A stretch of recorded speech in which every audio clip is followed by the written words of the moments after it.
Mass మహారాజా రవితేజ పోయిన సంవత్సరం శృతి హాసన్ హీరోయిన్గా గోపీచంద్ మల్లేని దర్శకత్వంలో తెరకెక్కిన క్రాక్ మూవీతో అద్భుతమైన విజయాన్ని బాక్సాఫీస్ దగ్గర సొంతం చేసుకున్నాడు. క్రాక్ మూవీతో అద్భుతమైన మాస్ బ్లాక్ బస్టర్ మూవీని బాక్సాఫీస్ దగ్గర సొంతం చేసుకున్న రవితేజ ఈ సంవత్సరం కిలాడి, రామారావు వన్ డ్యూటీ మూవీస్తో హీరోగా నటించారు. ఈ రెండు మూవీస్లు ఇప్పటికే ప్రేక్షకుల ముందుకొచ్చాయి. ఇది ఇలా ఉంటే తాజాగా రవితేజ ధమాకా అనే రొమాంటిక్ అండ్ ఎంటర్టైన్మెంట్ మూవీలో హీరోగా నటిస్తున్న విషయం మనకు తెలిసిందే.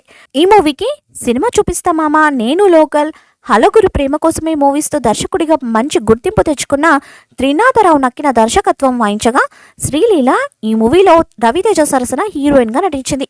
ఇప్పటికే ఈ మూవీ నుండి చిత్ర బృందం కొన్ని పోస్టర్లను మరియు ఒక పాటను విడుదల చేయగా వీటికి ప్రేక్షకుల నుండి అద్భుతమైన రెస్పాన్స్ లభించింది. ఈ సినిమాకు సంబంధించిన ఒక అదిరిపోయే అప్డేట్ని మూవీ యూనిట్ అధికారికంగా ప్రకటించింది.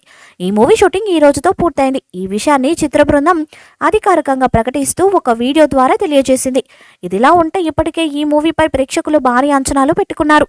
మరి ఈ మూవీ ఏ రేంజ్ విజయాన్ని బాక్సాఫీస్ దగ్గర సొంతం చేసుకుంటుందో చూడాలి. చూసారు కదా, ఈ వీడియో కనుక మీకు నచ్చినట్లయితే లైక్ చేయండి, షేర్ చేయండి, కామెంట్ చేయండి. మరిన్ని అప్డేట్స్ కోసం మన ఛానల్ని సబ్స్క్రైబ్ చేసుకోండి అబ్బా. అలాగే పక్కనే ఉన్న గంట సింబల్ కూడా గట్టిగా కొట్టండి. మీరు మర్చిపోయినా మేము మర్చిపోం.